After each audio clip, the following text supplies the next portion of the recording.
যোৰহাটত অনুষ্ঠিত এক ৰাজনৈতিক কাৰ্যসূচীত দিলীপ শইকীয়াই কংগ্ৰেছ দলৰ বিৰুদ্ধে তীব্ৰ ভাষাৰে সমালোচনা কৰে। তেওঁ কয় যে কংগ্ৰেছৰ যুঁজ বিকাশ আৰু বিকশিত অসমৰ বিৰুদ্ধে, আনহাতে বিজেপিৰ যুঁজ বিনাশৰ বিৰুদ্ধে। সভাত তেওঁ অভিযোগ তোলে যে বিৰোধী ঐক্যৰ লক্ষ্য হৈছে ৰাইজক বিপথে পৰিচালিত কৰা। লগতে ভূপেন বৰাৰ এক মন্তব্য সন্দৰ্ভত তেওঁ কয় যে মহিলাসকললৈ অশ্লীল ইংগিত দিয়া হৈছিল নে কি, সেই ইংগিত তেওঁ বুজি নাপাওঁ বুলি মন্তব্য কৰে। লিলি হোটেলত সম্ভাৱ্য বৈঠক সন্দৰ্ভত তেওঁ কয় যে তাত কি আলোচনা হ'ব সেয়া সময়ে স্পষ্ট হ'ব। আনহাতে গৌৰৱ গগৈক লৈ মন্তব্য কৰি তেওঁ কয় যে গগৈ এজন ভাল ভাষণকৰ্তা হ'ব পাৰে, কিন্তু ভাল শাসনকৰ্তা নহয়। শেষত তেওঁ স্পষ্ট কৰে যে কেৱল মুখ্যমন্ত্ৰীৰ পুত্ৰ হ'লে মুখ্যমন্ত্ৰী হ'ব নোৱাৰে, নেতৃত্বৰ ক্ষেত্ৰত যোগ্যতাই মুখ্য বুলি তেওঁ মন্তব্য কৰে। যোৰহাটৰ পৰা ধ্ৰুৱজ্যোতি পাচনিৰ ৰিপৰ্ট, AIN লাইভ। বিজেপিত কোনো বিসম্বাদ নাই, আগতো নাছিল, ভৱিষ্যতেও নাথাকে। যিটো দেখিছে এইটো হয়তো ভাৰতীয় জনতা পাৰ্টিৰ কোনোবা সমৰ্থক শুভাকাংক্ষী হ'ব পাৰে, কিন্তু বিজেপিৰ কাৰ্যকৰ্তাৰ প্ৰতি বিসম্বাদ নাই।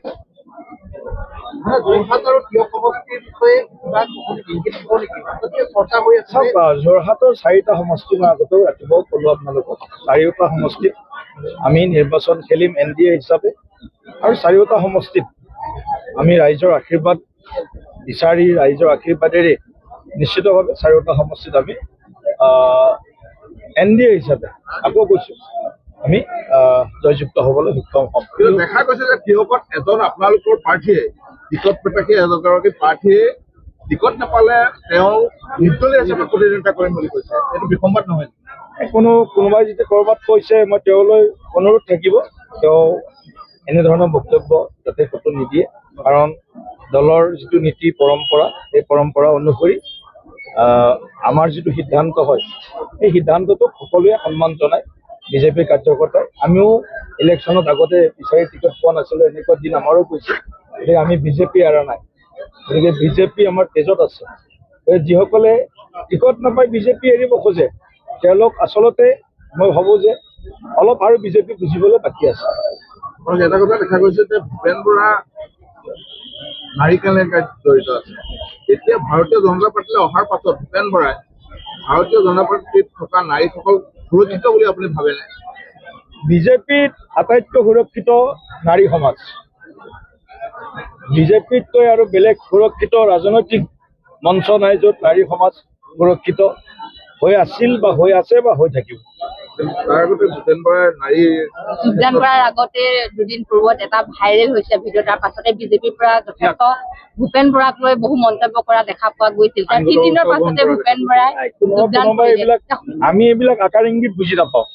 আমি চিধা মানুহ, যিসকলে বুজি পাইছে কিবা আকাৰ ইংগিত, সেইটো তেওঁলোকৰ একে ক্লাবৰ হয়তো কিবা মেম্বাৰ হ'ব পাৰে। কিবা যদি বেয়া ইংগিত আছে বা ভাল ইংগিতো আছে যদি মই নাজানো, গতিকে যদি বেয়া ইংগিত আছে তেওঁলোকৰ নিশ্চয় এইটো বিবেচনা কৰিব, আৰু ভৱিষ্যতৰ দিনত যদি বেয়া ইংগিত তেতিয়াহ'লে শুধৰাই ল'বই লাগিব। কাৰণ অসমীয়া সমাজখন সভ্য সমাজ, অসমীয়া সমাজখন সংস্কৃতিবান সমাজ।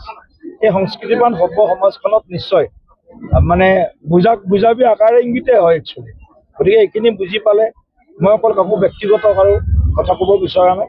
গতিকে সভ্য সমাজ এখন, সংস্কৃতিবান সমাজ এখনৰ প্ৰতিনিধি হিচাপে ৰাজনৈতিক দলতো আমাৰ নেতাসকল যিসকল আছে, সেইসকলেও গোটেই কথাখিনি নিশ্চিতভাৱে আগন্তুক দিনতো মনত ৰাখিব লাগে।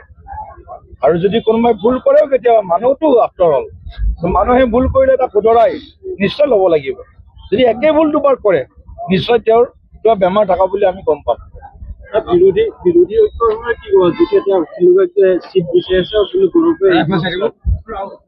এতিয়া তেওঁলোকৰ মাজত কি চৰ্চা চলিছে আমি অৱগত নহয়, কাৰণ আমি এইবিলাকত প্ৰতিক্ৰিয়া আজি এটা দিব লাগিব, কাইলৈ কিবা ৰাতিপুৱা আকৌ ক'ৰবাত দিল্লী হোটেলত বহি যাব, কাইলৈ কোৱা আৰু কিবা এটা ডেভেলপ হ'ব, সন্ধিয়া আৰু ক'ৰবাত গণ্ডগোল কৰিব। গতিকে এইবিলাক প্ৰতিক্ৰিয়া দিয়া আমাৰ কাম নাই, আমি নিজৰ কাম কৰি আছোঁ। NDA সৰ্বশক্তিৰে এই নিৰ্বাচনত আমি যি 10 বছৰ কাম কৰিলোঁ, অসমত ডাবল ইঞ্জিনৰ চৰকাৰ একেলগে, আমি সেই কামবিলাকক যাতে কোনেও ৰাজনৈতিক শক্তিয়ে বাধা দিব নোৱাৰে আগন্তুক দিনত। আৰু ৰাইজে যিখিনি আশীৰ্বাদ আমাক পঞ্চায়তৰ পৰা পাৰ্লিয়ামেণ্টলৈকে প্ৰতিটো নিৰ্বাচনত দিছে, কিন্তু ৰাইজৰ ওপৰত আমাৰ অগাধ বিশ্বাস আছে। অসমৰ আৱেগ অনুভূতিৰ লগত সদায় বিজেপি আছে। অসমৰ ৰাইজৰ আশা আকাংক্ষা পূৰণৰ কাৰণে একমাত্ৰ বিকল্প ৰাজনৈতিক শক্তি হ'ল বিজেপি বা NDA।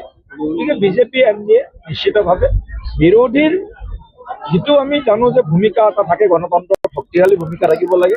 গতিকে এটা শক্তিশালী বিৰোধী হিচাপে নিৰ্বাচনতো অৱতীৰ্ণ হওক, আমাক সমালোচনাও কৰক, তাত কোনো আমাৰ আপত্তি নাই। কিন্তু তেওঁলোকৰ যিটো বিৰোধী একতা হোৱাৰ যিটো লক্ষ্য, সেই লক্ষ্যটো হৈছে মানে এটা ভুৱা এটা বাগধাৰা সৃষ্টি কৰা, এটা ফলছ নেৰেটিভ সৃষ্টি কৰা, আৰু তাৰ জৰিয়তে অসমৰ ৰাইজক বিভ্ৰান্ত কৰি বিপথে পৰিচালিত কৰি অসমৰ যিটো বিকাশ যাত্ৰা, সুৰক্ষিত বিকশিত অসমৰ আগ বাধাগ্ৰস্ত কৰিবৰ কাৰণে তেওঁলোকে এটা কুৎসিত প্ৰয়াস চলাইছে। সেই প্ৰয়াসক ভাৰতীয় জনতা পাৰ্টি NDA কোনোপধ্যে সফল হ'ব নিদিয়ে আৰু অসমৰ ৰাইজেও নিদিয়ে। গৌৰৱ অনুভৱ কৰে নেকি যে আজিৰ পৰা প্ৰায় 15 বছৰ পূৰ্বে যি কংগ্ৰেছ দল আছিল, সেই কংগ্ৰেছ দলটোৱে এতিয়া বিজেপিলৈ পৰিণত হৈছে? তাৰমানে যিমানখিনি আমাৰ আছে যদি আপোনালোকে ইলেকশ্যন হ'ব, পুৰণা বিজেপি দেখা দেখিছোঁ અથવા 20 বছৰ বা 2005-06 চনত যে তেওঁলোকে যিমান কষ্ট কৰি বিজেপি দলটো চলাইছে সেইসকল আমি নাই দেখা। কংগ্ৰেছৰ 15 বছৰীয়া কাৰ্যকালত যিসকল আমি দেখা পাইছিলোঁ তাৰে বিজেপি ছাত্ৰজন এতিয়া তাকো ত্ৰিফল এটা আৰু নতুনকৈ জইন কৰিলে হয়তো সেই সংখ্যাটো প্ৰায় বৃদ্ধি পাব। দেখিব। তাৰ পৰাই আপোনালোকে 25% দিব পাৰিছিল। নিৰ্বাচনী ৰাজনীতি এইটো এটা বিশেষ এটা বিষয়, আৰু সংগঠনৰ যিটো আমাৰ মানে কাৰ্য পদ্ধতি হওক বা কৰ্ম সংস্কৃতি হওক, সেইটো এটা বেলেগ বিষয়। সকলো সংগঠনত থকা মানুহে টিকটো নিবিচাৰে। বহুত মাজত আমাৰ কাৰ্যকৰ্তা এনেকুৱা আছে যিয়ে কেতিয়াও মানে পঞ্চায়তৰ টিকট বিচৰা, দলৰ হৈ কাম কৰিব বিচাৰে।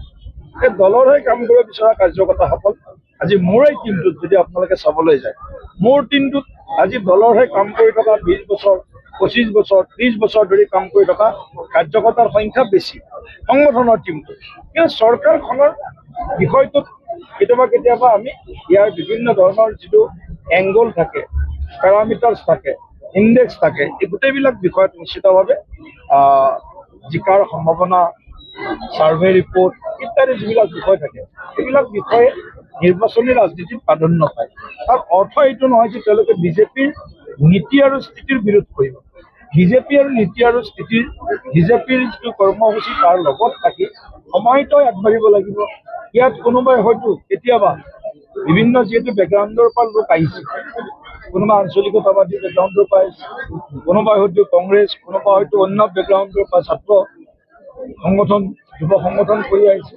বেকগ্ৰাউণ্ডবিলাক বেলেগ বেলেগ, কিন্তু এতিয়া যেতিয়া বিজেপিত আহে, বিজেপিত অহাৰ লগে লগে তেওঁলোকৰ ৰাষ্ট্ৰীয় এটা দায়িত্ববোধ, ৰাষ্ট্ৰীয় দৃষ্টিভংগী নিশ্চিতভাৱে আমাৰ যিটো ছিষ্টেম, এই ছিষ্টেমটোত তেওঁলোক অট'মেটিকেলি সংগোপনে ক'ব গ'লে চাইলেণ্টলি তেওঁলোক সোমাই যাব লাগিব।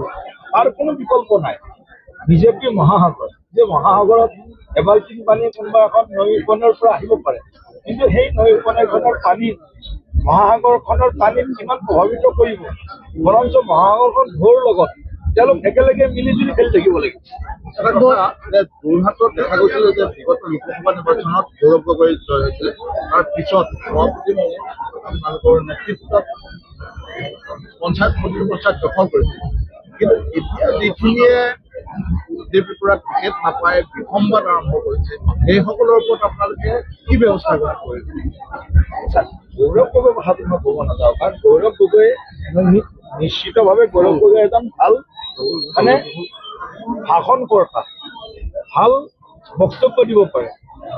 ভাষণকৰ্তা হ'লেই যে শাসনকৰ্তা হ'ব পাৰিব তাৰ কোনো নিশ্চয়তা নাই। আৰু অসমৰ ৰাইজে সাধাৰণ ৰজাৰ পৰিয়ালৰ প্ৰত্যেকক ৰজা পতা নাই। অসমৰ মানুহে বহুত এতিয়া যদি আধুনিক গণতন্ত্ৰৰ কথাই চায়, গোপীনাথ বৰদলৈ দেৱৰ পৰা বিমলা প্ৰসাদ চলিহাদেৱৰ দিনৰ পৰা সিদ্ধেশ্বৰ শইকীয়াদেৱৰ দিনলৈকে কোনো ৰজাৰ পুতেক মানে ৰজা বা মুখ্যমন্ত্ৰী আজিৰ দিনত হ'ব এনেকুৱা ধৰণৰ উদাহৰণ নাই। গতিকে আগলৈ যে এইটো উদাহৰণ প্ৰস্তুত হ'ব, ইয়াৰ কোনো লেখ মাত্ৰেও ইয়াৰ কোনো সম্ভাৱনা নাই। কাৰণ অসম সম্পূৰ্ণ গণতান্ত্ৰিক আজিৰ দিনত অসম, আৰু অসমৰ মানুহে গোটেই কথা বুজি উঠিছে। দলৰ যদি কোনোবাই, আমাৰ দলৰ কোনোবাই, মই এই কথাটো আকৌ কম যে কোনোবাই যদি ক'ৰবাত অসন্তুষ্টি ক্ষোভ ব্যক্ত কৰিছে। মই এইখিনি কাৰ্যকৰ্তাক বিনম্ৰতাৰে আহ্বান জনাম যে নিৰ্বাচনত এজন MLA জিকোৱাটো আমাৰ নিৰ্বাচনী ৰাজনীতিৰ অংশ, কিন্তু অসমখনক বচোৱাটো আমাৰ লক্ষ্য।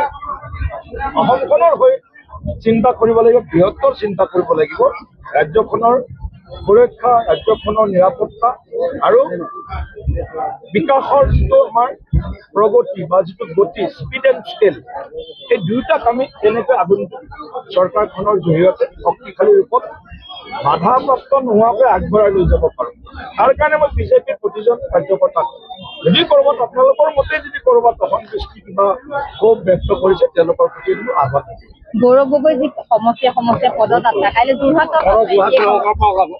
গৌৰৱ গগৈ ডাঙৰীয়া যোৰহাটত আপোনালোকে কয়, সকলোৱে কয় যোৰহাটত বোলে নাহেই। যোৰহাটত যদি যাত্ৰা কৰিছে খুব ভাল কথা।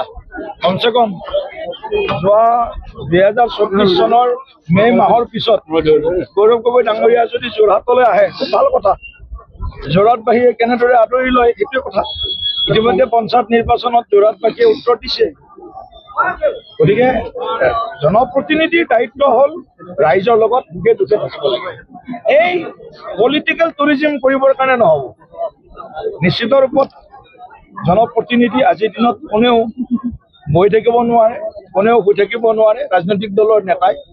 কিন্তু নিজৰটো কাছিয়ে যেনেকৈ গাৰ ফালে টানে, অসমৰ ধুবুৰী গোৱালপাৰাৰ চিন্তা কৰোঁতে গৌৰৱ গগৈ ডাঙৰীয়া যোৰহাটৰ কথা পাহৰি গ'ল। তেওঁৰ মনত সদায় ধুবুৰী, গোৱালপাৰা, বৰপেটা, হাইলাকান্দি, শ্ৰীভূমি, এইফালে দৰং, দলগাঁও, এইবিলাক চিন্তা গৌৰৱ গগৈৰ। এইফালে পাকিস্তানৰ চিন্তাটো আছে।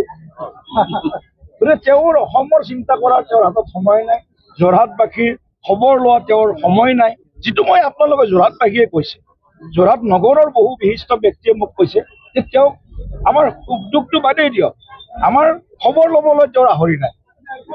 গতিকে এই ধৰণৰ যদি আজিতে কলিতেই যদি এনে ধৰণৰ পৰিৱেশ, যোৰহাটতো প্ৰথমবাৰ জিকিছে না, তেওঁতো দুবাৰ যোৰহাটত এমপি হোৱা নাই নহয়, প্ৰথমবাৰে এমপি হৈছে।